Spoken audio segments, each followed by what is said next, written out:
அவருடைய பரிசுத்த நாமம் உயர்த்தப்படுவதாக. லூக்கா 12ஆம் அதிகாரம் 7ஆம் வசனம். பயப்படாதிருங்கள், அநேகம் அடைக்கலான் குருவிகளை பார்க்கிலும் நீங்கள் விசேஷித்தவர்களாய் இருக்கிறீர்கள் என்று தேவன் சொல்லுகிறார். நாம் ஒவ்வொருவரும் தேவனால் விசேஷமாய் உண்டாக்கப்பட்டவர்கள், உருவாக்கப்பட்டவர்கள்.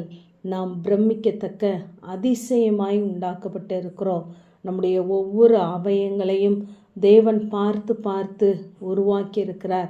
ஏனென்றால் நாம் இருப்பது போல மற்றவர்கள் இருக்க முடியாது. ஆகவே எல்லாவற்றையும் அவர் பார்த்து பார்த்து விசேஷ விதமாய் உருவாக்கி இருக்கிறார். ஆகவே நாம் பயப்பட வேண்டாம் என்று சொல்லுகிறார். நம்முடைய தலையில் உள்ள மயிரெல்லாம் எண்ணப்பட்டு இருக்கிறது என்று சொல்லுகிறார். இங்கு மத்தேயு 6ஆம் அதிகாரம் 26ஆம் வசனத்திலிருந்து நாம் பார்ப்போமானால் ஆகாயத்து பட்சிகளை கவனித்து பார்க்க சொல்லுகிறார். ஏனென்றால் அவைகளை அவர் பிழை பூட்டுகிறவராயிருக்கிறார். 28ஆம் வசனத்திலே அவர் வளர பண்ணுகிறவராயிருக்கிறார். 29ஆம் வசனத்திலே அவர் உடுத்துவிக்கிறார் என்று சொல்லி பார்க்கிறோம். சாலமோனுக்கு கொடுத்த ஞானம் யாருக்குமே இந்த உலகத்திலே கொடுக்கப்படவில்லை.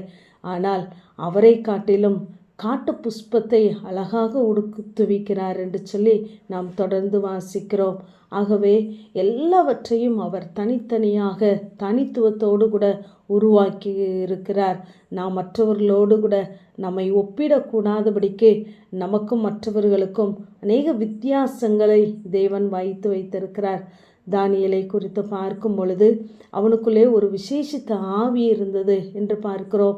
இப்படி ஒவ்வொருவருக்கும் விசேஷித்த விதமாக தாளந்துகளையும் கிருபைகளையும் தேவன் வைத்திருக்கிறார். ஆனால் நாம் நம்முடைய வாழ்க்கையிலே நாம் நினைக்க வேண்டியது, எனக்காகவே தேவன் இந்த உலகத்திற்கு வந்தார், எனக்காகவே மரித்தார், எனக்காகவே 3ஆம் நாளிலே உயிர் தெழுந்தார், எனக்காகவே கிரியை செய்கிறார், எனக்காகவே மீண்டும் வருகிறார் என்று இப்படிப்பட்ட தேவனை தான் நாம் ஆராதிக்கிறோம். இப்படிப்பட்ட தெய்வத்தை நாம் தெய்வமாக கொண்டிருக்கிறபடியினால் நாம் பாக்கியவான்கள்.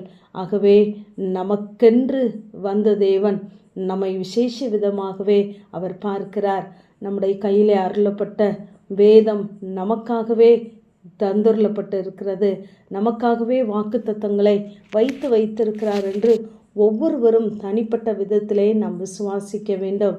இங்கு உபாகமம் 33ஆம் அதிகாரத்திலே 29ஆம் வசனத்திலே நாம் வாசிக்கிறோம்.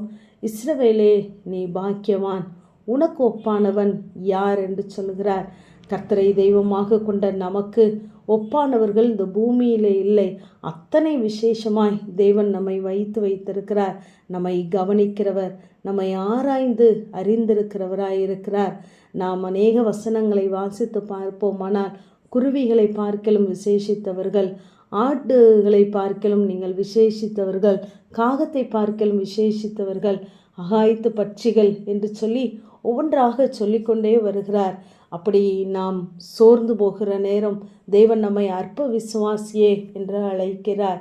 இன்றைக்கு இருந்து நாளைக்கு அடுப்பிலே போடப்படும் காட்டுப்புல்லுக்கு தேவன் இவ்விதமாய் உடுத்துவிப்பாரானால் உங்களை உடுத்துவிப்பது, உங்களை நடத்துவது அதிக நிச்சயம் அல்லவா?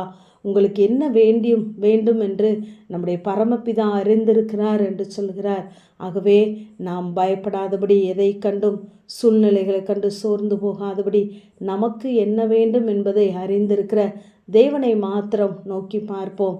அந்த பரமபிதா நமக்கு வேண்டிய சகல நன்மைகளையும் நமக்கு வைத்திருக்கிறார். அந்த பரமண்டலத்திலே செய்யப்பட்ட அத்தனை காரியங்களையும் இந்த பூமியிலே நாம் அனுபவிப்பதற்கு நமக்கு அனுக்கிரகம் பண்ணுகிறவராய் இருக்கிறார். ஆகவே முதலாவது தேவனுடைய ராஜ்யத்தையும் அவருடைய நீதியும் தேடுவோம். மற்ற காரியங்கள் எல்லாம் நன்மையும் ஜீவனும் சமாதானமும் நம்மை தொடர்ந்து வரும்படியா தேவன் நம்மோடு கூட இருந்து நடத்த போதுமானவர். ஆமென். ஜெபம்.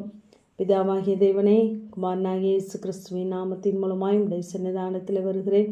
நீங்கள் எவ்வளவோ விசேஷித்தவர்களாய் இருக்கிறீர்கள் என்ற வேத வார்த்தையின்படி கர்த்தாவே, நாங்கள் உடைய பார்வையிலே விசேஷமானவர்களாய் நிற்க ஒவ்வொரு நாளும் உடைய சத்தம் கேட்டு சித்தம் செய்ய கர்த்தர் எங்களுக்கு உதவி செய்வீராக.